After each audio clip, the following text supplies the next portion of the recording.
નમસ્કાર મિત્રો, શું તમને તમારા ઇન્સ્ટાગ્રામનું એકાઉન્ટ ડિલીટ કરતા આવડતું નથી? તો મિત્રો, આજના વિડીયોમાં આપણે શીખીશું ઇન્સ્ટાગ્રામનું એકાઉન્ટ હંમેશા માટે ડિલીટ કેવી રીતે કરવું. જો તમે પણ તમારું ઇન્સ્ટાગ્રામનું એકાઉન્ટ ડિલીટ કરવા માંગો છો, પરંતુ તમે આસાનીથી એકાઉન્ટ ડિલીટ કરી શકતા નથી, તો આજે આપણે આ વિડીયોમાં અમુક સિમ્પલ સ્ટેપથી ઇન્સ્ટાગ્રામનું એકાઉન્ટ ડિલીટ કરીશું.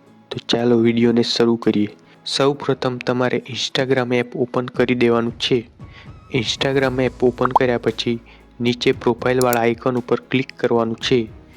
તમે તમારા એકાઉન્ટના પ્રોફાઇલ ઉપર ક્લિક કરશો એટલે તમારી સામે નવું પેજ આવશે. તો આ પેજમાં તમારે ઉપરની બાજુ દેખાતા 3 લાઇનવાળા આઇકન ઉપર ક્લિક કરવાનું છે. 3 લાઇનવાળા આઇકન પર ક્લિક કરશો એટલે નવું પેજ આવશે. તો મિત્રો, આ પેજમાં ઉપર પહેલાં જ એકાઉન્ટ સેન્ટર એવું ઓપ્શન જોવા મળશે. તો તમારે એકાઉન્ટ સેન્ટરવાળા ઓપ્શન ઉપર ક્લિક કરી દેવાનું છે. ત્યાર પછી તમારી સામે બીજું પેજ આવશે. તો તેમાં તમારે પર્સનલ ડિટેલ એવો ઓપ્શન જોવા મળશે. તો પર્સનલ ડિટેલ ઉપર ક્લિક કરી દેવાનું છે. ત્યાર પછી નવું પેજ આવશે. તો તેમાં તમારે એકાઉન્ટ ઓનરશિપ એન્ડ કંટ્રોલ એવો ઓપ્શન જોવા મળશે. તો એકાઉન્ટ ઓનરશિપ એન્ડ કંટ્રોલ ઉપર ક્લિક કરી દેવાનું છે. ત્યાર પછી એક આવું પેજ આવશે. તેમાં લખેલું હશે ડીએક્ટિવેશન ઓર ડિલેશન. તો તમારે અહીંયા આના ઉપર ક્લિક કરી દેવાનું છે. ત્યાર પછી નવું પેજ આવશે. તેમાં તમારે એકાઉન્ટ બતાવશે. તો તમારે તમારા એકાઉન્ટ ઉપર ક્લિક કરી દેવાનું છે.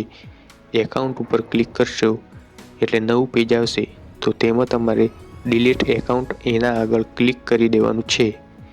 ડિલીટ એકાઉન્ટ પર ક્લિક કરશો એટલે તમારે નીચે કન્ટિન્યુ પર ક્લિક કરી લેવાનું છે. કન્ટિન્યુ પર ક્લિક કરશો એટલે ઇન્સ્ટાગ્રામ કારણ માંગશે કે તમે શા માટે ઇન્સ્ટાગ્રામનું એકાઉન્ટ ડિલીટ કરવા માંગો છો. તો તમારે કોઈ પણ એક કારણ સિલેક્ટ કરી દેવાનું છે. કોઈ પણ એક કારણ સિલેક્ટ કર્યા પછી નીચે તમારે કન્ટિન્યુ પર ક્લિક કરી દેવાનું છે. ત્યાર પછી ફરી બીજું નવું પેજ આવશે. તેમાં તમારે કન્ટિન્યુ પર ક્લિક કરી દેવાનું છે. ત્યાર પછી એક આવું પેજ આવશે. તો તેમાં તમારે જે પણ તમારા એકાઉન્ટનો પાસવર્ડ હોય તે અહીંયા તમારો પાસવર્ડ નાખી દેવાનું છે.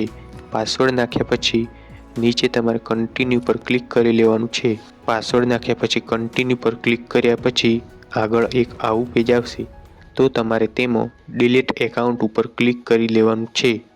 અને મિત્રો, ડિલીટ એકાઉન્ટ પર ક્લિક કર્યા પછી તમારે આ એકાઉન્ટને 1 મહિના સુધી લોગિન કરવાનું નહીં. એટલે 1 મહિના પછી આ એકાઉન્ટ પરમેનન્ટલી ડિલીટ થઈ જશે. તો મિત્રો, આ વિડીયો તમને કેવો લાગ્યો એ કોમેન્ટમાં જણાવજો. અને આ વિડીયોથી તમને થોડું પણ કંઈક શીખવા મળ્યું હોય તો વિડીયોને લાઈક અને શેર કરી દેજો. અને ચેનલને સબસ્ક્રાઈબ કરવાનું ભૂલતા ના, કેમ કે તમને આ ચેનલ પર અન્ય આવા ઉપયોગી સરળ રીતે સમજાય તેવા વિડીયો દરરોજ જોવા મળતા રહેશે.